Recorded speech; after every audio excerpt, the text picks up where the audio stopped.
Hello, everyone. My name is Gianni Dalerta, and I am a business and marketing consultant here in Miami, Florida. And today I'm going to talk about cigars. Well, funny enough, last night, while having a great conversation about marketing and business, I was smoking a cigar. I was actually smoking our Arturo Fuente cigar with some close friends. And we were kind of extrapolating this idea of marketing, about growth hacking, about tactics and techniques. And it kind of, there's something about the cigar industry that really resonates, and something that everybody should kind of like think about. This is an industry, the cigar industry is an industry that cannot advertise in traditional things like, not traditional, in digital things like AdWords, Facebook. They can't do remarketing. It's kind of shunned and banned pretty much everywhere. But they keep on thriving and they keep on growing. So there's always a story that I always heard about. For example, with two companies, one that I worked for, which was Camacho with Christian Eiroa, and the other one, a famous cigar brand called Rocky Patel. These stories of how they got those businesses going is quite interesting. And when they got it going, we didn't have digital, we didn't have any of those things. But what they did is they really hit the pavement. They visited stores where their potential constituents would be, shook their hand, and gave them a story. My cigar was rolled in the valley of Honduras, and I was fascinated about this and that and whatever. They build this grand story, this value proposition that only they can tell because they're authentic, because they're giving that passion, they're giving that energy, and they're providing that product for the person to smoke and for them to experience, and giving details about the wrapper and the binder and how it's produced and why that particular cigar is so fantastic. It's something to think about, because in today's day and age, all we're really, and including myself, are finding all these kind of tactics to kind of go at things in mass, finding tools that allow you to do things much easier.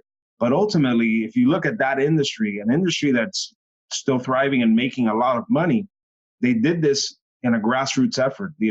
They're connecting one-to-one with their potential constituents. Now, obviously, there are those that are much more sophisticated and have a lot more capital, but the other ones that don't and are actually very successful now started in that way.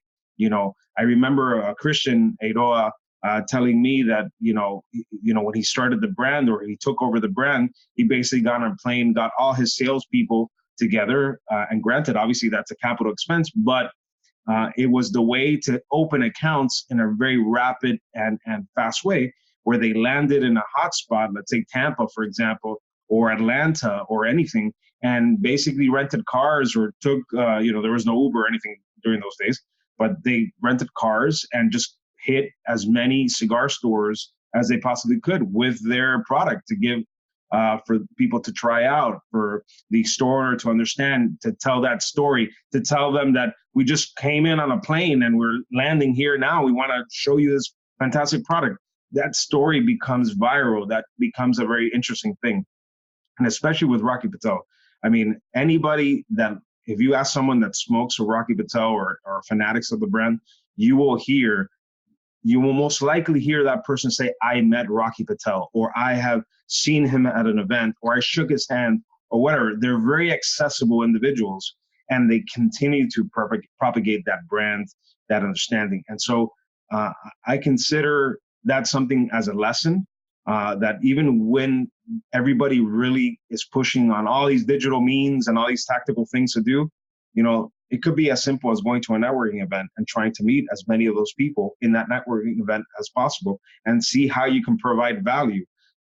Tell them a story about how you got where you are, why are you there. It's not so much about the product you're offering or the things that you're doing, but really about that narrative and the brand of you, or the brand of your product that you're trying to convey. So take a moment to think about old businesses. How did they survive in a non-digital age?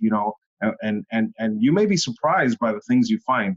Another good resource that I would highly recommend, there was a story or a book on Harry Houdini You may have to look it up. I forgot what the name of the book was, but look up his biography and look up specifically on how he promoted himself. You know, it's phenomenal, the types of things that he did. And he was renowned. He was legendary during that time, you know, in a time that, you know, it probably took a long while for any information to be disseminated. So highly recommend that you analyze the old techniques, because I think you may find something interesting and adapt those to today's way of doing things, you know, with learning about salesmanship and whatnot. So that's my little rant for today. Hope everybody, if you don't like cigars, I'm sorry. It's a Miami thing and a world thing, and it's something that I love as far as an industry and as far as the people that are involved in it. I hope everybody has a great day, and look forward to the next conversation. Oh, and by the way, this is a picture of a vineyard in Napa called Viadere. An Argentinian lady who moved in '86 to come here. Fantastic place, very private. I would highly recommend it if anybody wants to go have some fantastic wine in a beautiful valley and have a lot of attention from the staff. Highly recommend you check out Viadere. And if you like this video, and this is the end of the video, give me a thumbs up and I will know that you watched to the end of this video. So give me a thumbs up.